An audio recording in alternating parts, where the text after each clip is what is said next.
No hay botón.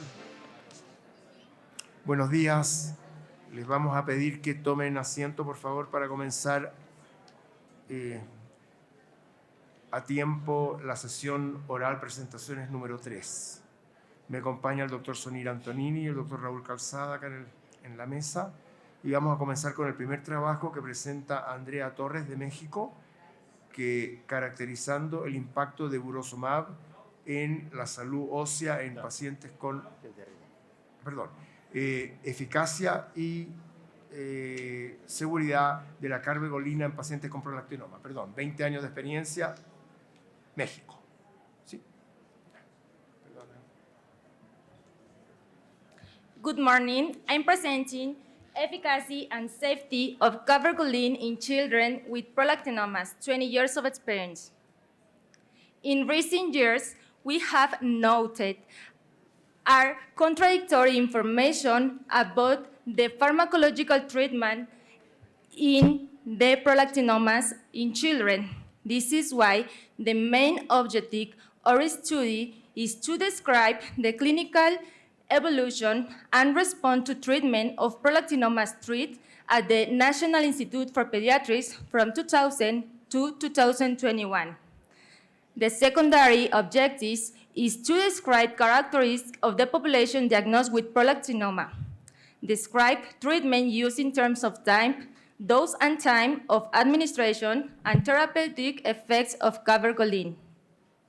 It's an observational, longitudinal, and retrospective study.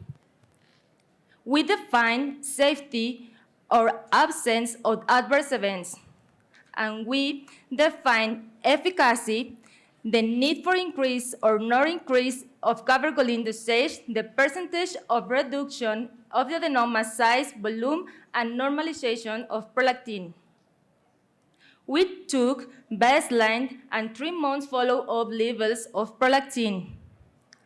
We measured lapse of time to reach normal prolactin levels, measured tumor size, tumor shrink percentage, adverse events of the treatment, and follow-up time.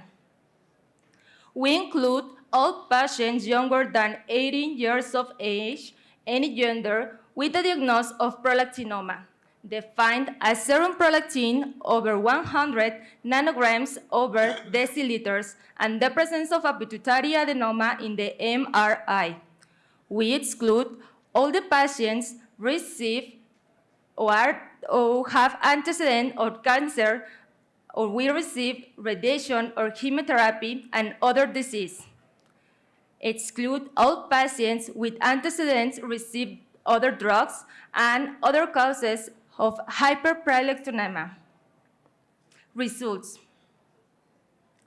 We have 21 total patients. We exclude 8 patients, 3 who abandoned treatment, 3 who received pretreatment, and 2 more received other medication during follow-up. After that, we have 13 patients, 6 microadenoma, 5 macroadenoma, and 2 giant adenoma who require surgery. In terms of gender, we have 77 are girls and 23 patients are boys. In age of range between 11 and 17 years old, with a medium 14 years old. In terms of cabergoline dosage, we have 46 patients who receive 0.5 milligrams, and only 2 patients we have giant adenoma receive 2 milligrams. The main symptoms is galactorrhea in all patients, girls, and other symptoms present headache, primary amenorrhea, decreased visual affect, hemianopsia, pubertal delay, and amaurosis. In terms of type of adenoma, the 2 patients who have giant adenoma, the first patient have prolactin at diagnosis with 251 nanograms over deciliters, and other patients have 2,410 nanograms over deciliter. In the first patient, we did dilution for Descartes effect hook.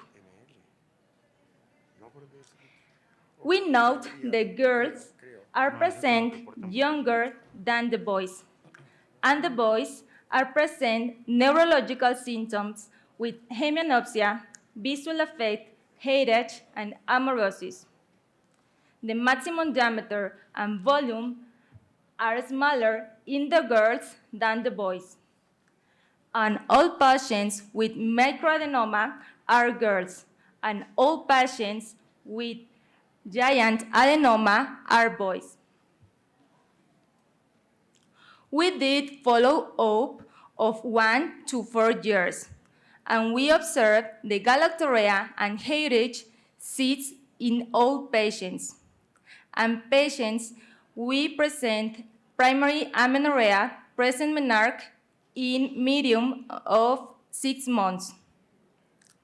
We observed the hemianopsia and visual effect improve in 1 to 3 patients in 6 months.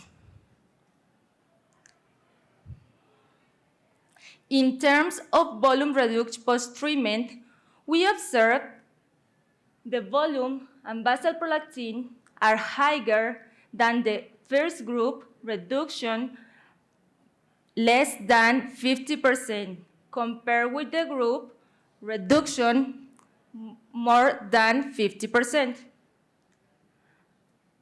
And in terms of cabergoline dosage, we observed the volume and basal prolactin are higher in group required dose increase compared with the group no required dose increase. In all cases, post-treatment prolactin was less than 100 nanograms over deciliters 3 months after the start of treatment. The conclusions are the treatment with cabergoline is effective in reducing signs and symptoms such as galactorrhea, headache, and primary amenorrhea in a median of 6 months. Effective in reduce prolactin to less than 100 nanograms over deciliter 3 months after steroid treatment. It has limited efficacy for tumor reduction at 6 months. The difference in clinical presentation and tumor size according to gender are the men present tumors bigger 1 centimeter and have visual symptoms and present higher prolactin values, and the woman seen secondary to prolactinum hypersecretion such as galactorrhea. Prolactin level does not always correlate with size, and we need more studies to evaluate the long-term therapeutic results and, if possible, propose prognostic models of pediatric patients. The limitations of our study is retrospective study, small sample size, and follow-up time is short. Thank you.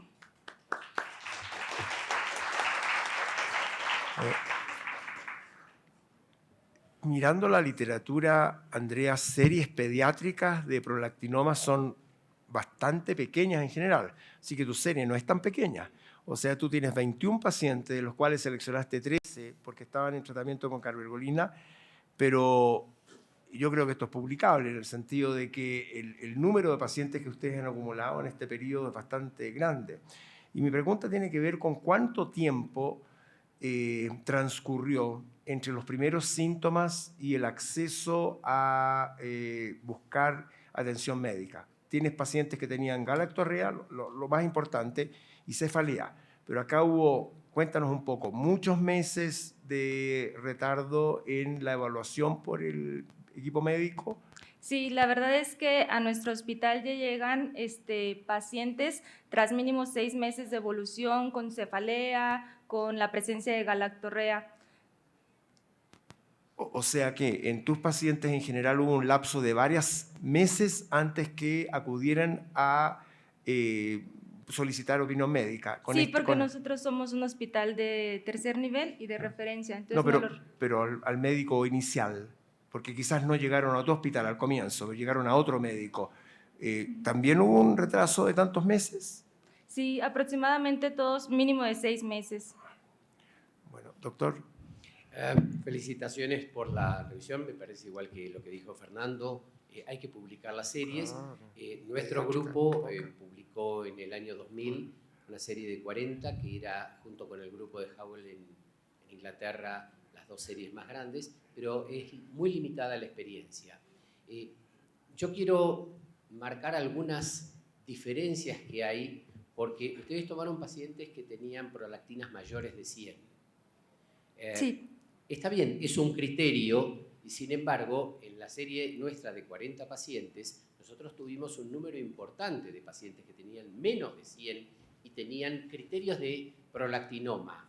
Yo diría criterios de prolactinoma entre comillas, una imagen en la resonancia o algunos de muy vieja época en tomografía de una prolactina elevada. Con la alta incidencia de incidentaloma hipofisario, uno nunca va a terminar de saber porque no lo va a operar. Pero de todas formas, hemos tenido casos de prolactinomas. Tuvimos 4 casos con valores menores de 50, 42, 46, y esos pacientes normalizaron con bromocriptina en una primera época y posteriormente con cabergolina, y desapareció la imagen, que serían los criterios que uno le pediría como para decir está avalado el diagnóstico. Pero me llamó la atención los 2 casos de prolactinomas gigantes que mostraste, porque si no entendí mal, en el que tenía 250, descartaron el efecto Hook. Sí, sí se realizó. A diferencia de lo que has mostrado, el prolactinoma en general, a lo largo de toda la vida, tiene una muy buena correlación entre el tamaño tumoral y el nivel de prolactina. Me llama la atención un prolactinoma gigante, que no son frecuentes, en general son cuadros genéticos por mutaciones, con un nivel de 250. Yo trataría de buscar alguna explicación. ¿Le hicieron estudios genéticos a esos pacientes? No, no contamos con estudios genéticos, pero nosotros sí tampoco, el paciente que nos llamó más la atención porque sí realizamos las diluciones y aún así el valor se quedó. Bueno, felicitaciones. Gracias. Pregunta corta, Mirta, por favor. Sí, cortita. Excelente trabajo. Quería preguntar si ustedes pudieron evaluar el estado de secreción de hormona de crecimiento en estos pacientes. No fue dentro de los criterios de nuestro estudio, no se evaluó como tal la hormona de crecimiento. Bueno, gracias, Andrea. Pasamos al segundo trabajo. Bien, el siguiente trabajo lo presenta Hamilton Cassinelli, es Characterizing of the Impact of Bursomab on Bone Health in Children with X-linked hypophosphatemia. Thanks. These are the discourses of the authors.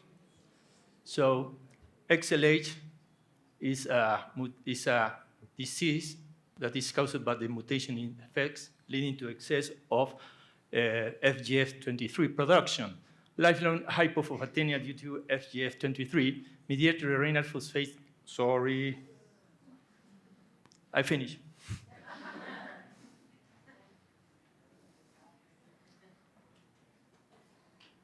Sorry.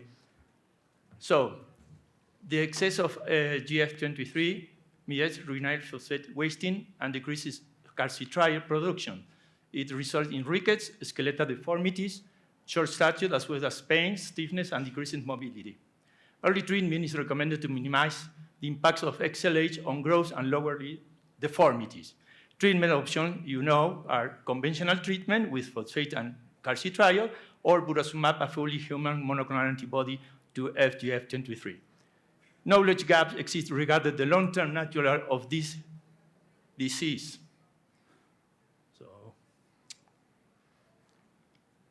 What is the mechanism of action? Burosumab binds to FGF23, so the neutralization of this hormone increases the reabsorption of phosphate, so thus improve the serum phosphate, improving the mineralization.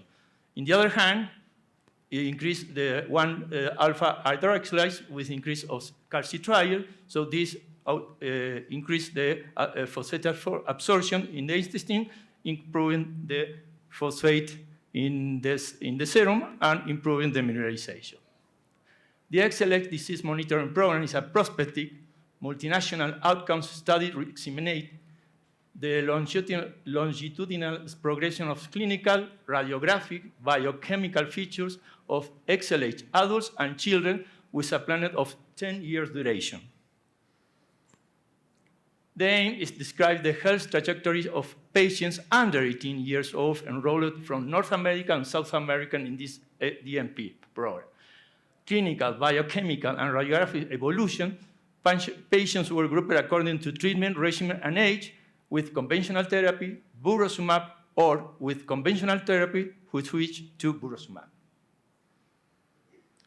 These are the 4 groups. Group 1 is the previous patient with, in the clinical trials. Group 2A began commercial burosumab before or at onset of the DMP. Group 3 in the conventional therapy, and Group 2B, former Group 3 patient who transitioned to commercial burosumab after enrollment. That are collected yearly or every 2 years, baseline yearly or every 2 years. DMP enrollment began in June 2018. This data cutoff for this analysis was March 2021. Group 1 trial patient had now up to 4 years of follow-up at this DMP enrollment. Results are presented clearly for this subgroup analysis. What is the demographics and anthropometry baseline data? Age is the similar and not so dissimilar in the groups 2B. Sex is more female in all the groups. What happened with height? All were shorter, similar, but those with in the group 2B were a little bit more shorter. BMI is similar in all the groups. Phosphorus, as we can know, that the group with conventional therapy and in the group 2B is less than the group with burosumab. Alkaline phosphatase is higher both in group 3 under treatment with conventional treatment and in the group 2B. Calcitriol is less also in both groups 3 and 2B. Of course, the other groups as under burosumab. Burosumab treatment duration, you can see here that is the group in the primary trials is the largest group with treatment. Changes in phosphorus levels between baseline and 1 year according to the treatment group. We observe here that the most important increase was obtained in the group 2B, which was the group who transitioned to commercial burosumab during the DMP. Sorry.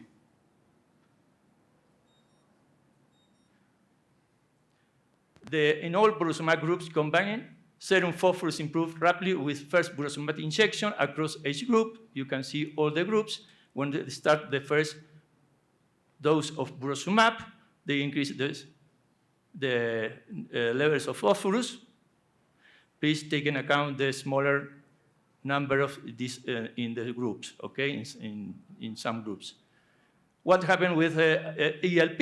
Improved during BMP baseline at 1 year, and also the same result, the better results was obtained in the group 2B.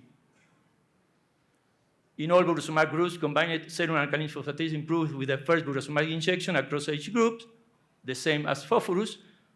In all groups with burosumab, the alkaline phosphatase tends to decline. Improvement in Ricketts radiographic global impression of change in order to know what happened in the Ricketts. And you can see all the groups with Burosumab showed an increase in the degree of improvement more than, of course, the conventional treatment group. Height scores were stable with Burosumab therapy at 1 year and decreased with conventional therapy. Of course, with the treatment with Burosumab, were more stable the height, and with what we know is the same that with conventional treatment is not so well the improvement. Safety. If adverse events observed between baseline and 1 year, the percentage is only 14%. Adverse events related with Burosumab only 11%. The site reactions and tooth abscess were more frequent. Only almost 5% of serious adverse events, but no one was related with Burosumab. So no clinical significant hyperphosphatemia was reported as an event adverse. In conclusion, serum phosphorus rapidly improved after Burosumab initiation. Improvement in serum phosphorus and alkaline phosphatase occurred in the first year of Burosumab treatment and continuing those who started Burosumab before entering the DMP. The changes in growth and radiographic evidence of rickets appeared more favorable on Burosumab than conventional therapy, as we know. Favorable outcomes on Burosumab were noted across all pediatric age groups. No new safety concerns were observed up to 4 years after Burosumab initiation. The 10-year DMP study of patients with XLH will increase our understanding of the long-term effects of continued Burosumab therapy. Thank you.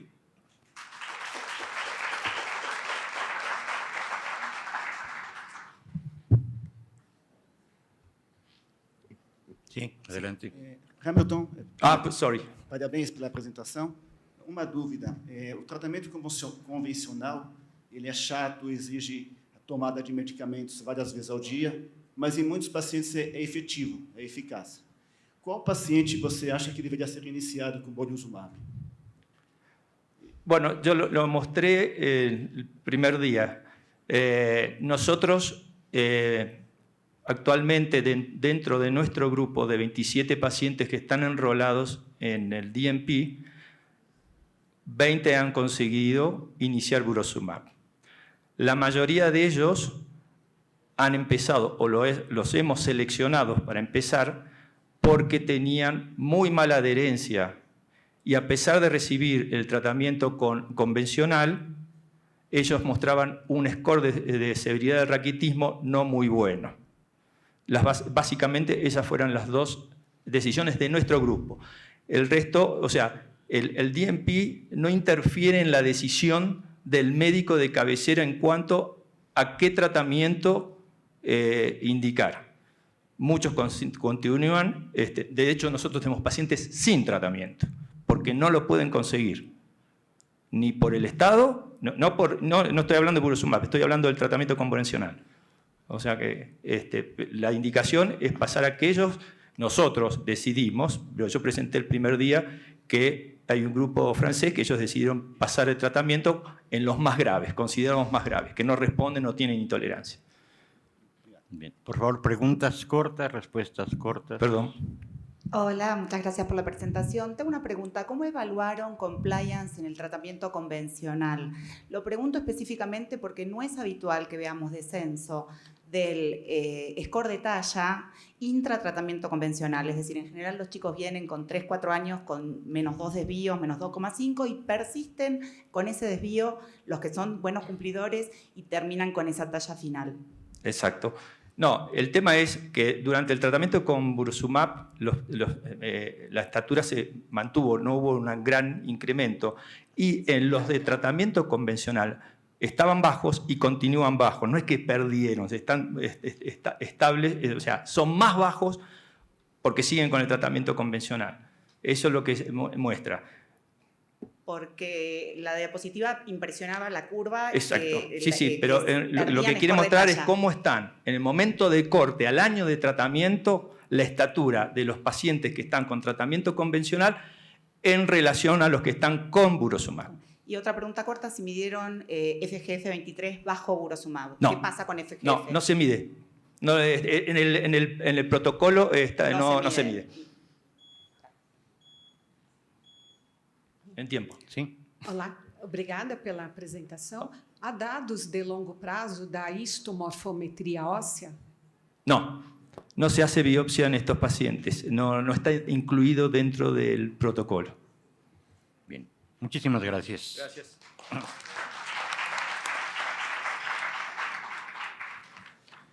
And the third abstract is going to be presented by Patricia Papendick, and the title is Presentation, Treatment, and Follow-up of Pediatric Graves' Disease, a Single-Center Argentine Perspective. Hello, everybody. I will present the work of Anna Rothenfusser, who is fellow of our group in our hospital. Pediatric Graves' disease is characterized by hyperthyroidism and antibodies against the TSH receptor, TRV. Reported annual incidence is 4.6 to 100,000.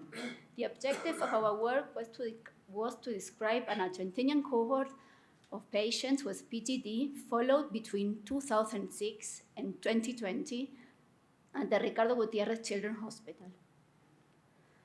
We diagnosed 70 patients with PGD between 2006 and 2017, followed up between 2006 and June of 2020. 53 patients were diagnosed in our division of endocrinology, while 17 were diagnosed in other institutions and referred to our center for follow-up. 69 patients were treated initially with antithyroid drugs, ATD. Our definition of remission was patients that remained biochemical and clinically euthyroid more than 12 months after suspension of ATD. This was a retrospective observational study, and the results are expressed in median range or percentiles. 69 patients with a median age of 11.6 years with a broad range of age who were treated initially with antithyroid drugs in a dose titration regimen with a median methimazole starting dose of 0.8 milligram kilo day, a median treatment time of 2.5 years, and a median follow-up of 4.6 years were included in this study. In this table, you can see the demographics of our cohort. The predominant sex was female. 6 patients presented Down syndrome. This makes 9% of the cohort. In about half of the cohort, there was a positive family history of thyroid disease. 64% of the patients were already pubertal at diagnosis. Predominant clinical signs at diagnosis were goiter, heat intolerance, ophthalmologic signs, anxiety, nervousness, tremor, and palpitations. And regarding the biochemical features at diagnosis, all patients were TRV positive. This is diagnostic of the condition.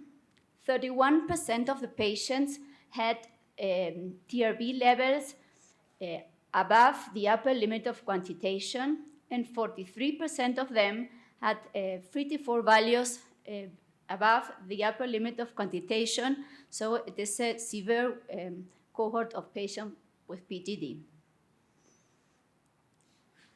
Here you see the flow chart of ATD treatment. We had 70 patients with PGD, 1 patient, and the first 2 years of treatment, 2 years of follow-up, 1 patient was received initially a second-line treatment because of a severe hepatic dysfunction. The remaining 69 patients initiated treatment with ATD, and in the first 2 years of ATD treatment, 4 patients went into remission, 6 were lost to follow-up, and 19 received a second-line treatment. After 2 years of follow-up, 40 patients remained on ATD treatment. The following 3 years of follow-up, 7 patients went into remission. One patient presented a relapse and was restarted on the treatment. 9 were lost to follow-up, and 16 received a second-line treatment. So after 5 years of follow-up, 9 patients continued on ATD treatment. We continued the follow-up for 1 year more, and 2 more patients were lost to follow-up. 6 patients continued on antithyroid treatment, and 1 patient received a second-line treatment. So globally, 17 patients were lost to follow-up, 10 patients went into remission. This makes 14% of the cohort. 36 patients, or 52% of the cohorts, received a second-line treatment. Median global time to remission was 3.3 years. Regarding the second-line treatment, 42% of the patients underwent a total thyroidectomy, and 58% of them received radioactive iodine.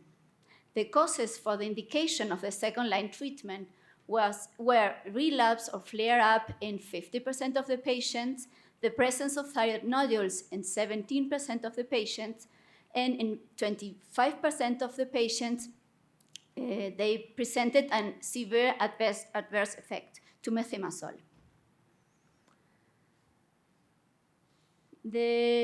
Regarding the adverse effects of methimazole, in about 70% of the patients, they were severe enough to indicate a second-line treatment, and the remaining 30% were mild. And they occurred mainly in the first 5 weeks of treatment. Factors thought to predict outcomes such as age, sex, pubertal status, goiter, ophthalmopathy, family history of thyroid disease, free T4 and TRV values were analyzed with QNT tests for continuous variables and Fisher's exact test for categorical variables, and we found that younger patients and patients with lower serum TRV below 3-fold upper limit of our assay were more likely to respond to ATD. So as conclusions, our cohort presented severe cases of pediatric Graves' disease. This approach implied long-term treatment and controls. Remission rate at approximately 3 years of treatment was low, and 25% dropped out, unable to follow our recommendations, and half of the cohort needed definite treatment. These results may lead us to reconsider our approach to severe PTD, focusing on other factors associated with outcome, such as compliance and social background, and perhaps opting earlier for a definite treatment as an alternative to ATD. Thank you very much.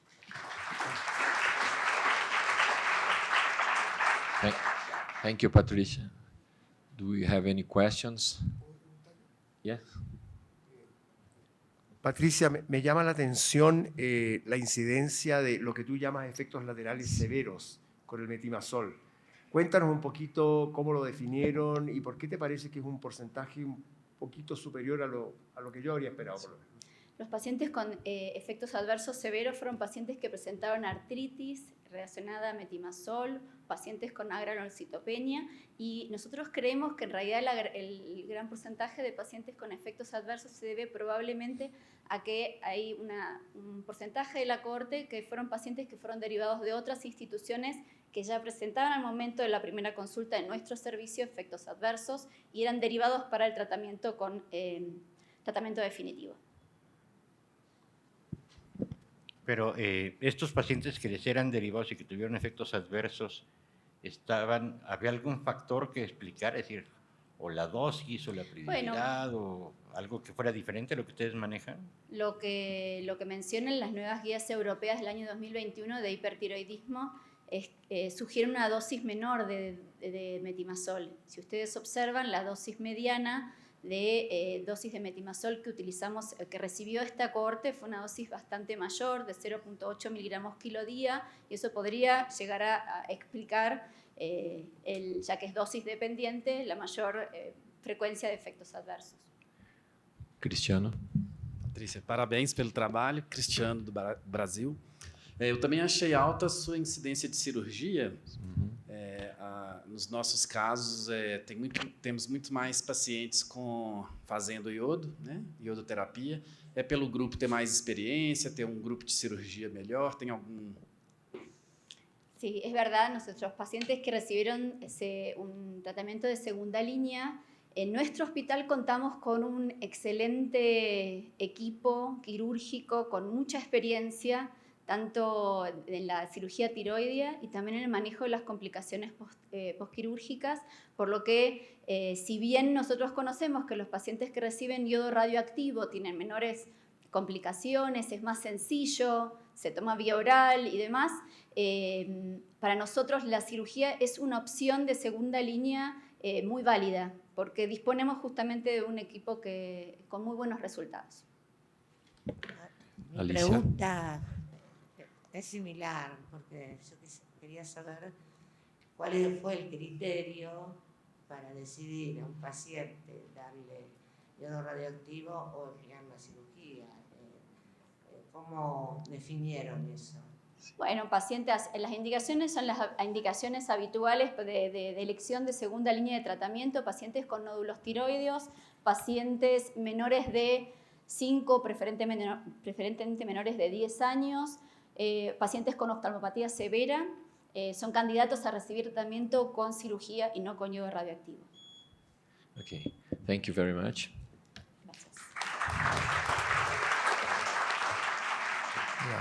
El próximo trabajo es Neonatal Screening for Congenital Hypothyroidism, 28-year experience in the state of Minas Gerais, Brazil, presented by Thais Ramos Vilela.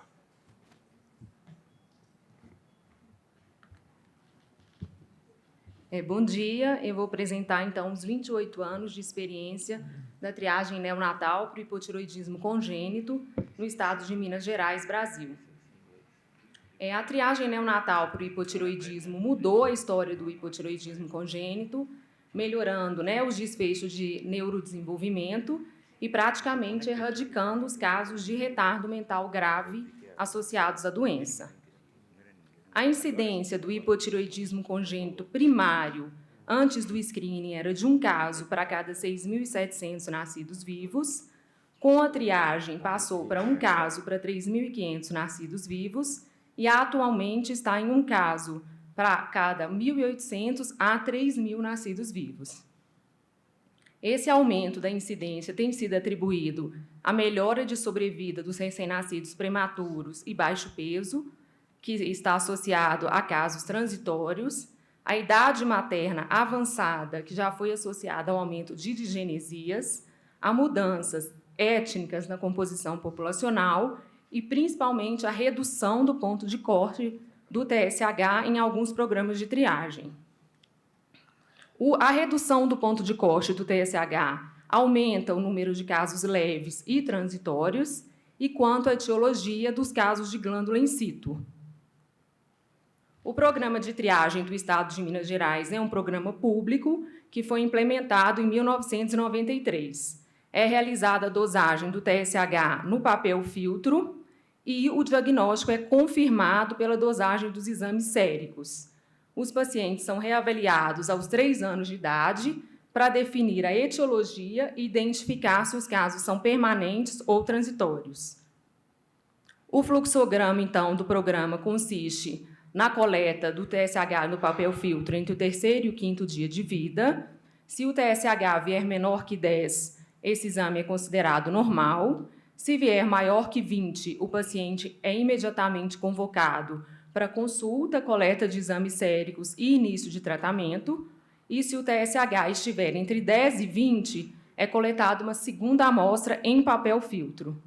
Se o resultado dessa segunda amostra vier menor que 10, é considerado normal, e se vier maior que 10, o paciente é convocado para consulta, exames confirmatórios e início de tratamento. O objetivo do estudo, então, foi avaliar a incidência e etiologia do hipotiroidismo congênito ao longo de 28 anos de experiência no estado de Minas Gerais, no Brasil, e foi realizada uma análise retrospectiva do banco de dados, desde sua implementação, em 1993, até dezembro de 2021. Os dados foram divididos em períodos de 3 a 6 anos, para analisar a incidência, a gravidade, porcentagem de casos permanentes e a etiologia do hipotireoidismo congênito. Alguns dados do período de 94 e 96 foram excluídos devido a algumas inconsistências de dados. Então, o estado de Minas Gerais tem uma área de 586.528 quilômetros quadrados, com 853 cidades. Durante esse período, foram triados 6.725.986 recém-nascidos. A cobertura do programa, ao longo dos anos, caiu, passando de 97% entre 1997 e 2001 para 88% entre 2017 e 2021. Essa queda foi atribuída ao maior número de testes que têm sido realizados pela rede privada. Com relação à idade da primeira coleta do papel filtro, houve uma queda progressiva ao longo dos anos, passando de uma mediana de 8 dias entre 1997 a 2001 para 5 dias no último período analisado, de 2017 a 2021. A idade do início do tratamento também caiu ao longo do tempo, passando de 32 dias entre 97 e 2001, e atualmente a mediana está em 16 dias. Mas esse dado inclui pacientes que fizeram uma segunda coleta, então os pacientes de casos graves começaram o tratamento mais precocemente. Então, nesse período todo, foram triados 6.725.986 recém-nascidos e feitos 1.916 diagnósticos. Isso dá uma incidência de um caso para 3.510 recém-nascidos. Desde 2002 a 2006, comparado aos próximos períodos, essa incidência está estável, então nós não observamos um aumento de incidência ao longo do tempo. Com relação ao percentual de casos permanentes, foi excluído o período de 2017 a 2021, porque nem todos os pacientes desse período foram reavaliados até o momento, e a gente observou um aumento dos casos permanentes de 76% para 94% no último período,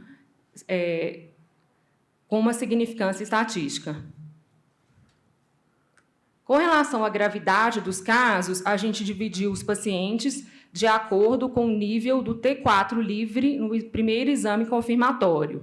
Então, os casos foram classificados em graves, quando o T4 foi menor que 5 picomol por litro, moderados entre 5 e 10, leves entre 10 e 15 e compensados maior que 15. Os casos leves e compensados têm T4 normal e o compensado é o T4 na metade superior do valor de referência. Nós também não encontramos tendência de mudança da gravidade dos casos ao longo dos anos. Com relação à etiologia do hipotireoidismo, 815 pacientes foram submetidos à avaliação etiológica. Desses, 349, ou seja, 43%, tiveram o diagnóstico de disgenesia, 20% de deshormonogênese e 37% de glândula in situ. A incidência de disgenesia no nosso estado é menor do que a relatada na literatura, o que a gente atribuiu a um ponto de corte que é de 10, que é um ponto de corte relativamente baixo desde o início da implementação do programa. Então, a gente concluiu que a triagem para o hipotireoidismo congênito no estado de Minas Gerais é uma das maiores do Brasil. Não houve tendência de aumento da incidência do hipotireoidismo congênito no nosso estado. No entanto, nós encontramos um aumento dos casos permanentes nos últimos anos e não houve tendência de mudança nem na etiologia, nem na gravidade do hipotireoidismo ao longo dos anos. Obrigada.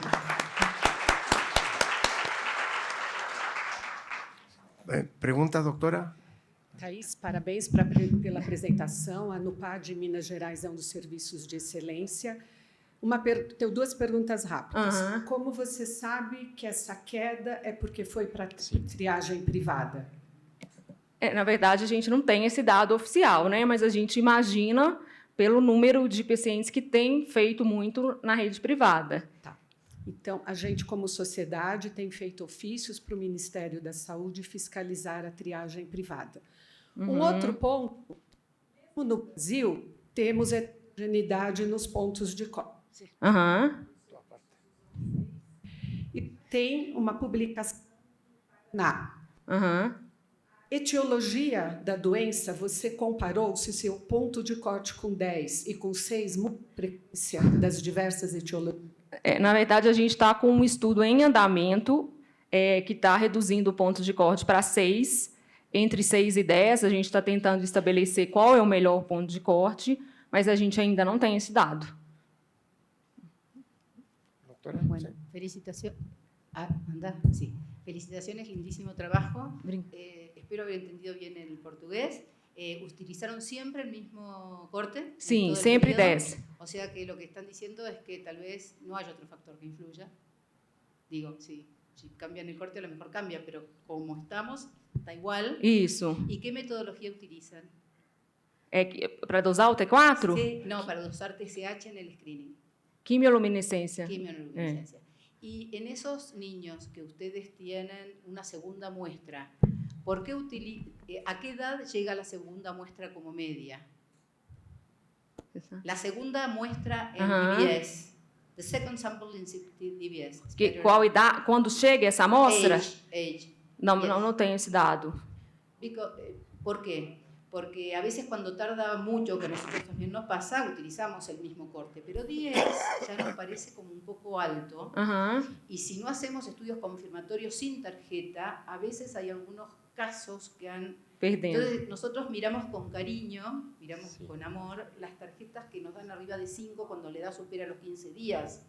Que esto es un estudio que hizo Canadá y no encontró algo concluyente, pero lo que yo quisiera destacar es que la estadística de estos casos, de estos trabajos, es una estadística de números pequeños. Y entonces son los periodos los que hay que estudiar y hay que utilizar un tratamiento especial para ver diferencias. O sea, igual esto está bien hecho, yo no digo que no, pero a veces juntar estos casos que uno interpreta con otro corte y demás, lleva a otras conclusiones cuando uno utiliza una estadística de números pequeños. Pero nosotros eso nos está pasando ahora con las segundas tarjetas, que depende de la muestra, a veces confiamos más en el perfil tiroideo de la confirmación que en la tarjeta en sí, porque utilizando el mismo corte, ese espectro más bajo se pierde. Si no lo hablamos. Bueno, gracias, Thais. Seguimos al próximo trabajo.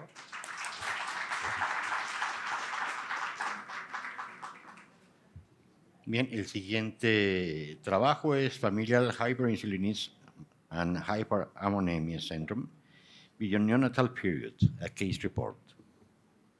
Y es presentado por la doctora Marcela González, de Chile. Buenos días. Vamos a presentar un caso de una niña de 6 años que fue referida a nuestro centro de endocrinología pediátrica, de un centro primario, con el diagnóstico ya de hipoglicemia por hiperinsulinismo. Como antecedentes tenemos que fue una recién nacida de término de 38 semanas que fue catalogada como pequeña para la edad gestacional y que no tuvo ningún evento significativo en el periodo neonatal. Pero a la edad de 10 meses presentó 2 episodios de convulsiones tónico-clónicas afebriles en relación a un cuadro gastrointestinal intercurrente.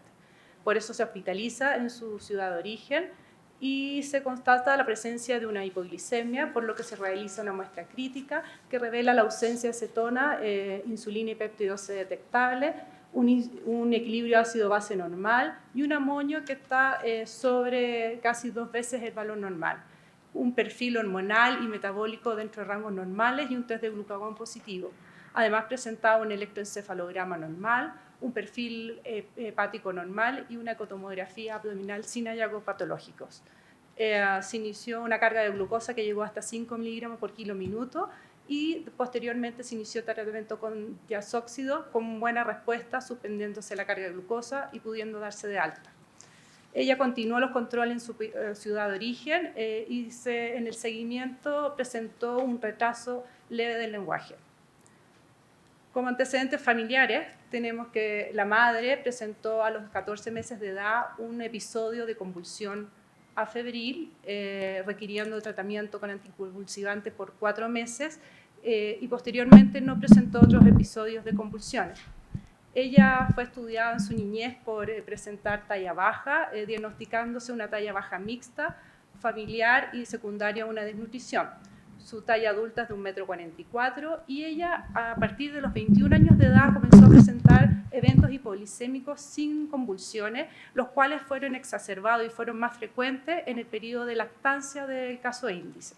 Además, durante el embarazo del caso índice presentó diabetes gestacional que fue tratada con dieta. Tenemos por lo demás que el tío materno tiene una epilepsia refractaria y la abuela y tía abuela materna una neurofibromatosis. Cuando nos llegó a nuestro centro fue porque a los 6 años comenzó a presentar nuevos episodios de hipoglicemia, eso sí, sin convulsión, que fueron relacionados al consumo de queso o con episodios de diarreas intercurrentes. Al examen físico presentaba un sobrepeso y una talla normal baja, y pliegues epicánticos y fisuras palpebrales hacia abajo. Además, hipertricosis de dorso y también de muslos. Se incrementó levemente la dosis de diazoxide, pero más que nada se cambió el intervalo a cada 8 horas en vez de cada 12 horas como estaba antes. Además, se solicitaron nuevos exámenes que revelaban la persistencia de esta hiperamonemia, por lo que se contacta con los médicos de endocrinólogos adultos de la madre, solicitándose exámenes a ambos padres y al tío con epilepsia refractaria, revelando solo en la madre la presencia de hiperamonemia. Al caso índice se realizó un panel genético de hipoglicemia que reveló la presencia de una variante patogénica missense heterocigosis en el gen de la glutamato deshidrogenasa 1, con un cambio de guanina por adenosina en el codón 965 que produce un cambio aminosídico en la posición 322 de arginina por histidina. Esta variante patogénica está asociada al síndrome de hiperinsulinismo con hiperamonemia familiar de causa autosómica dominante. Se estudió a la madre que presentaba la misma alteración genética, la cual se ubica en el exón, este gen se ubica en el brazo largo del cromosoma 10 y consta de 3 exones, de los cuales la mutación de ella está en el exón 7, que es el dominio catalítico. La paciente fue referida al neurólogo para hacer un seguimiento de su neurodesarrollo y también al nutricionista para iniciar dieta con restricción de leucina. Además, se hizo asesoramiento genético a ambos padres y la madre también recibió la dieta con restricción de leucina, pero no ha iniciado terapia, no ha requerido terapia con diazóxido. Se realizó posterior a los cambios dietarios y de diazóxido un monitoreo continuo de glucosa en que ya no presentaba hipoglicemia, solo un descenso de la glicemia en claro relación al consumo de queso y carne. Como discusión tenemos que el síndrome de hiperinsulinismo con hiperamonemia está caracterizado por la presencia de hiperamonemia persistente y asintomática y con eventos hipoglicémicos relacionados con el consumo de alimentos altos en proteína o ayuno. Es la segunda causa más frecuente de hiperinsulinismo congénito de etiología genética y está causada por una mutación activante en el gen GLUT1 que codifica para la enzima glutamato deshidrogenasa, la cual se expresa en la célula beta pancreática, hígado, riñón y cerebro y produce una deaminación oxidativa de glutamato hacia alfa-ketoglutarato y amonio, el cual el alfa-ketoglutarato a nivel de la célula beta pancreática entra al ciclo de Krebs y aumenta los niveles de ATP y así posteriormente cierra el canal de potasio y después posteriormente se libera la insulina.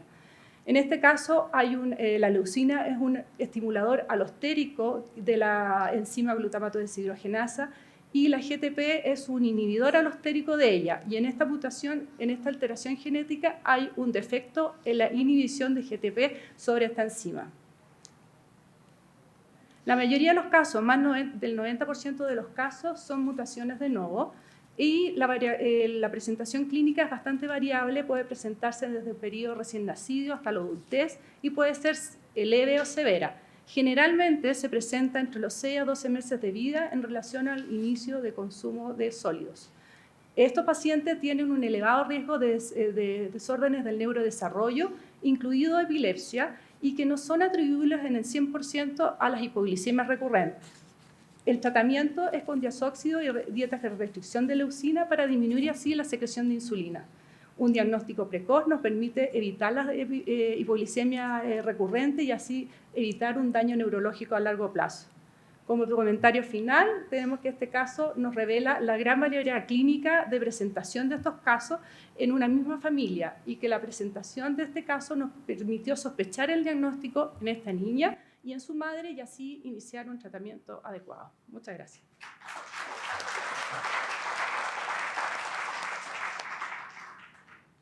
Sí, Ignacio. Hola. Hola. Hola. A ver. Ahí está. Muy interesante, la verdad que bárbaro. Nosotros, acá a veces los endocrinólogos tenemos una opinión distinta con los especialistas en enfermedades metabólicas. ¿Qué se debe hacer con la hiperamoniemia en estos pacientes? Y algunos de nosotros los han tratado con bufenil, digamos, ¿no? Yo quería saber cómo era el nivel neurocognitivo de la madre y si han tratado de pensar en medicarlo para mejorar la hiperamoniemia en estos pacientes. ¿Cuál es la opinión de ustedes? A ver, la madre terminó cuarto medio, que es la enseñanza del colegio completa, con buenas notas. Eso es lo que sé de ella, no sé más datos, ¿ya? Respecto al manejo de la hiperamonemia, la verdad que se ha visto que no es necesario, porque en este caso lo que produce el daño por la hiperamonemia es el exceso de glutamina. Y el glutamato, la glutamina viene del glutamato. Y en este caso hay una disminución del pool intracelular de glutamato, por lo cual la vía, en el fondo no se forma mucha glutamina que produce el daño. Por eso la hiperamonemia es persistente y es asintomática, por lo que no se deberá tratar. Está bien. Y otra preguntita más, ¿puedo? ¿Minuto? ¿Cuál es tu opinión por qué la paciente recién tuvo síntomas a los 10 meses de vida? Yo creo que porque inició la alimentación con sólidos.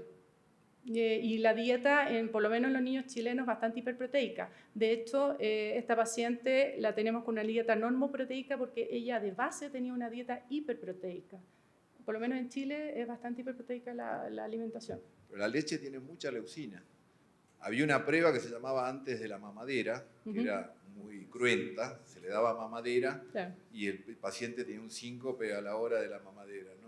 Porque estimulaba insulina, obviamente se dejó de hacer. Por eso me llama la atención que teniendo una dieta láctea no haya tenido hipoglucemia, no solamente los sólidos, nunca tuvo. No, por lo menos que haya sido evidente, quizás las tuvo y no supimos, probablemente, pero con convulsión no. Y lo otro que fue bastante preciso, de que fue con queso sin otra alimentación, solamente con queso solo. Si comía con carbohidratos, ahí una cosa mejora.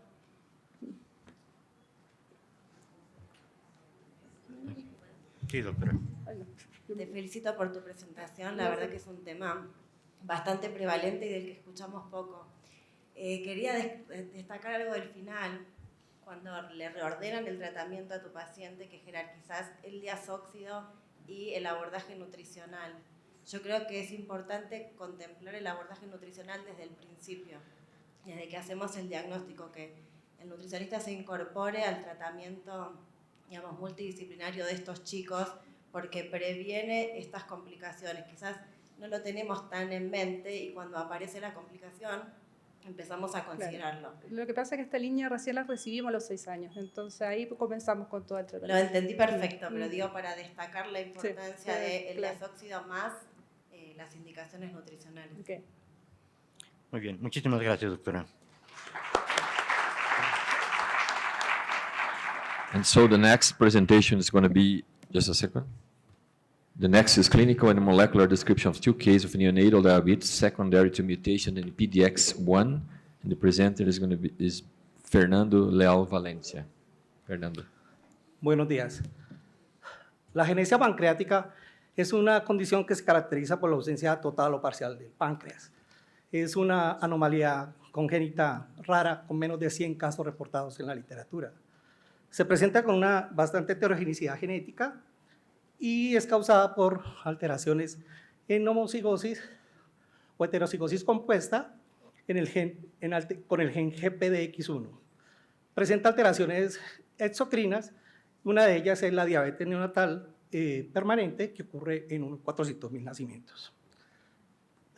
La agenesia pancreática se presenta con retardo del crecimiento intrauterino, baja progresión del peso para la talla, actividad exocrina importante y diabetes mellitus insulinodependiente. Tiene niveles de péptido C y de glucagón bajos, y una de las manifestaciones más importantes es la hiperglicemia. No hay fenotipos dimórficos descritos en los afectados. Este gen, PDX1, está localizado en el cromosoma 13, con un tamaño de 632 kilobytes, compuesto de 2 exones que codifican para una proteína homónima de 283 aminoácidos, que son las que participan como activadores transcripcionales en muchos genes, incluyendo el de la somatostatina, insulina, glucosinasa, entre otros. Se detecta esta proteína a partir de la 5ª semana de gestación. Voy a detallar 2 casos de agenesia pancreática debido a una mutación en el gen PDX en homocigosis compuesta en 2 pacientes pediátricos que son hermanos, hombre y mujer respectivamente, en la ciudad de Ibagué, Colombia. El método es el reporte de casos.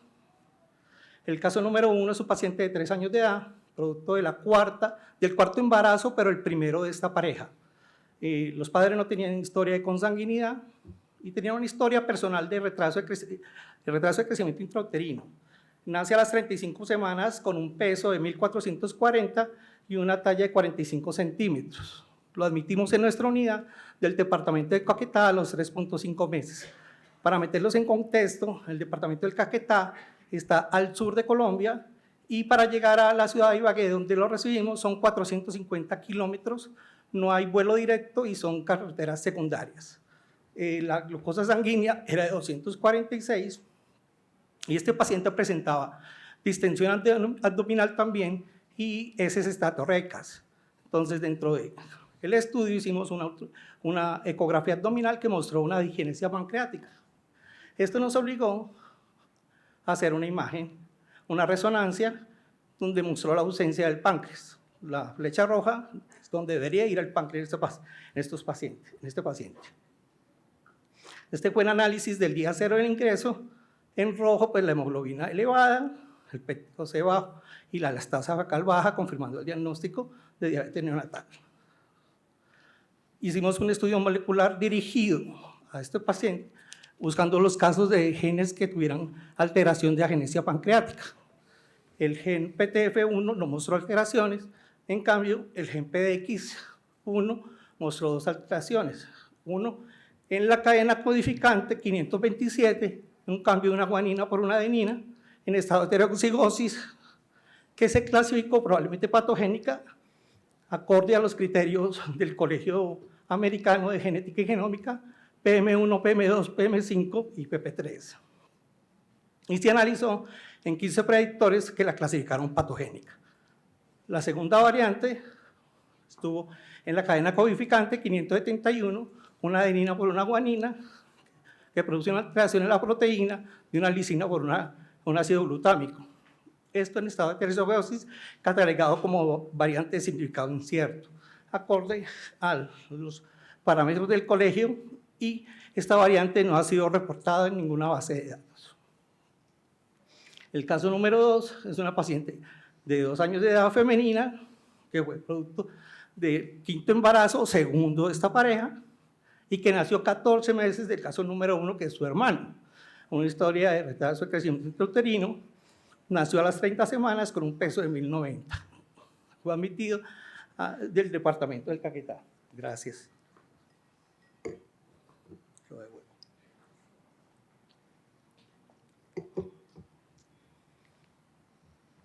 Como ya sabíamos el antecedente del hermano, hicimos un análisis genético dirigido y tenía las mismas características. Esto lo llevamos a 19 predictores que lo clasificaron como patogénico para la 527 y para la 571 de significado incierto, y la clasificaron también como patogénico. El día 0 tenía las mismas características, una hemoglobina 1C alta, el péptido C bajo y la lactasa fecal baja. Entonces, la agenesia pancreática fue causada por una mutación en cada uno de los alelos. Le hicimos el estudio genético a los padres y en el caso de la variante 527 fue corroborada que fue por la madre, por la línea materna, confirmando la teoría de que ella era una portadora sana.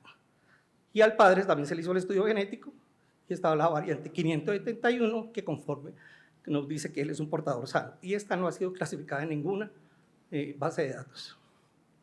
Hicimos este árbol genealógico y el tratamiento para los dos pacientes fue la insulina, inicialmente intravenosa, después lo llevamos a esquema bolus basal y después le adecuamos una bomba de infusión de insulina. Estos pacientes salieron a los 5 meses de edad y están bien hasta el momento. Los estudios de extensión pues, mostraron la alteración del páncreas exocrino y se suplementa con enzimas pancreáticas y vitaminas liposolubles. El diagnóstico para ambos fue diabetes neonatal permanente de insuficiencia pancreática exocrina secundaria a agenesia dorsal del páncreas debido a una mutación en el gen PDX. En conclusión, esta presentación describe los 2 primeros casos en Colombia causados por mutación del gen PDX1 en heterocigosis compuesta. De acuerdo a la literatura, el 50% de las diabetes son atribuidas a causas monogénicas y el 3% de la diabetes mellitus con insulinorequerimiento debido a agenesia pancreática está en este gen. Debido a esta heterocigosidad, heterogeneidad, nosotros recomendamos, nos apoyamos en la ISPA para hacer estudios de testes, ¿no? Los test genéticos. Este diagnóstico no fue hecho solamente por endocrinología, sino también por gastroenterología, genética y unidad de cuidado intensivo. Y pues el tratamiento y la flexibilidad con que lo podemos manejar con bomba de infusión, pues nos ha llevado a un buen camino. Gracias.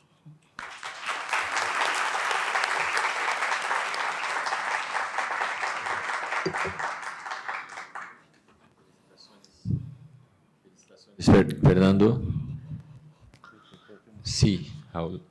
Sí, una pregunta. Si ustedes asumen que tiene agenesia total de páncreas, ¿cómo explican que no hayan tenido cetoacidosis? Por mecanismos compensatorios. Perdón, ¿cómo qué? Porque, o sea, no debería tener nada de insulina si tiene agenesia total de páncreas, ¿no? Bueno, ahí se dice que agenesia del páncreas dorsal. O sea que hay un remanente pequeño. Hola, ¿qué tal? Las pruebas genéticas es un área en la cual, perdón, soy la doctora Leida de Jesús Rivera Hernández, de México. Tienen sus bemoles, ya que las mutaciones con significado incierto codifican para proteínas cuya funcionalidad no ha sido probada desde el punto de vista experimental. Nos enfrentamos a estos nuevos problemas y, bueno, es una sugerencia que se debería de hacer un estudio experimental. Primero se puede hacer la prueba esta con silico para ver cómo se altera desde el punto de vista tridimensional la proteína, para ver qué tan disfuncional puede ser. Y después los estudios funcionales ya ahora sí en las células, porque esos son los bemoles que tenemos actualmente con las pruebas. Y yo les preguntaría si hicieron alguno de estos estudios para, por lo menos el de silico, para tratar de ver si la proteína que codifica, si es disfuncional. Me faltó claridad en la diapositiva, pero cuando hablé de predictores, era la disponibilidad en sílico. Para el primer paciente hubo disponibilidad de 15 y para el segundo paciente de 19, pero sí, claro, se hizo en sílico. Pero no pasaron a la parte experimental. No, vamos ahí. Ok, gracias. Gracias. Okay, thank you very much, Fernando.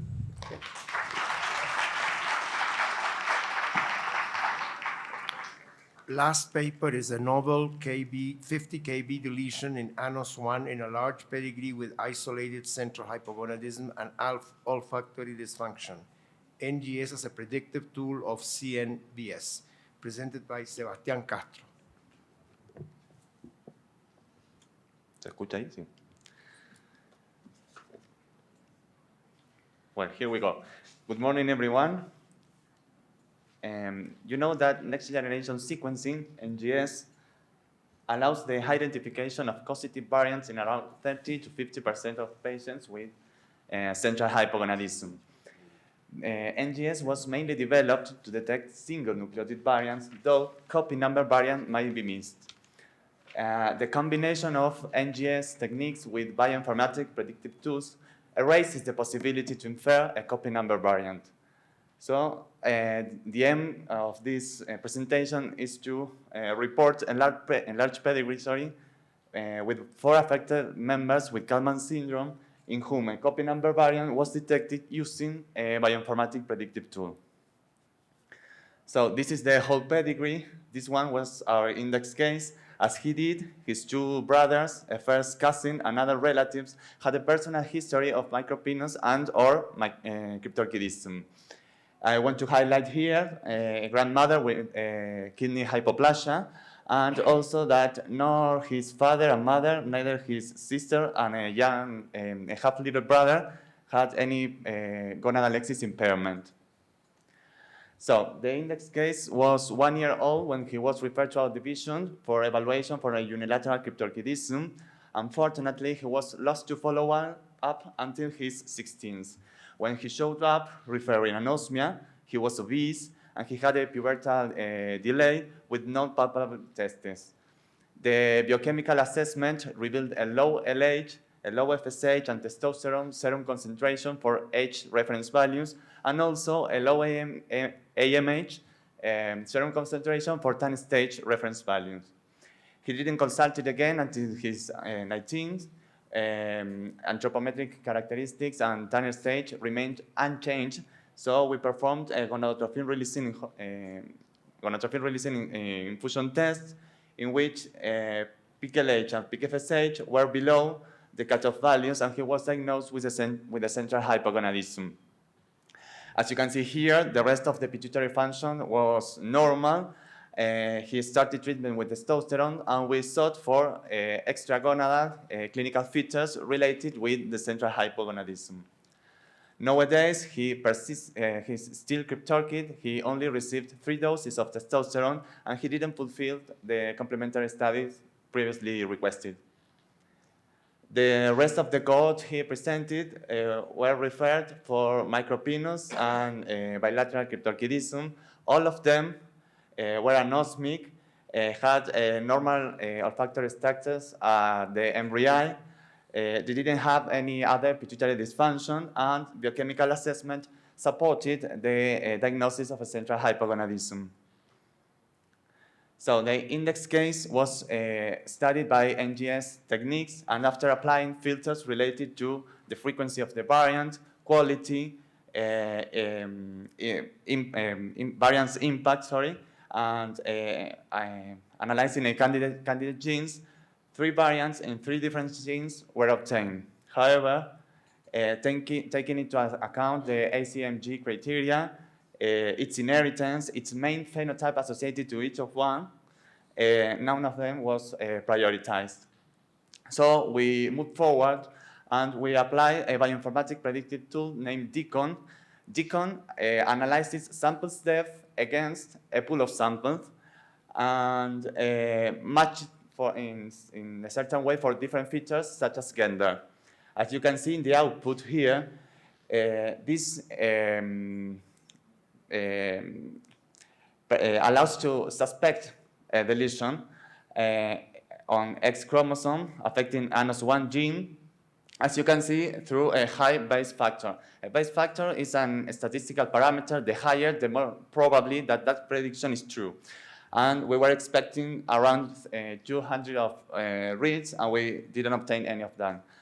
This prediction would affect exon 4 to 6 of ANOS1. This kind of prediction must be confirmed, and we perform a PCR using 3 groups of primers. The one represented in red match entirely outside the deletion spread and only would copy and give the product of that copy in the allele deleted. The reverse green primer anneals inside the deletion spread and only will find where to anneal in the wild type allele. And something similar happens with the group of blue primers. So affected boys, the proven, his brothers, and the first cousin, logically having just one X chromosome would give the product represented in red, as you can see here. And their mothers, heterozygous for the deletion, would give the product in red, the deleted allele, and also the green one representing the wild-type allele. This was, according to the ACMG and Klingheim criteria, a pathogenic novel deletion, which exact extension was of 49,970 base pairs. We confirmed the breakpoints through Sanger sequencing techniques. This is the same first pedigree regarding the genetic evaluation. The index case, his brothers, and the first cousin, hemizygous for the deletion. Their mothers, heterozygous for the same deletion, and nor his sister nor the half-little brother had the deletion, so they were wild type. So to conclude, we describe a novel deletion of approximately 50 kilobases in Anos1, responsible for central hypogonadism with olfactory dysfunction in a large pedigree. Bioinformatic algorithm applying on NGS data are able to predict the presence of copy number variants and may contribute to unveil the genetic basis of central hypogonadism, leading to benefits for affected families through reverse phenotyping and genetic counseling. Thank you very much.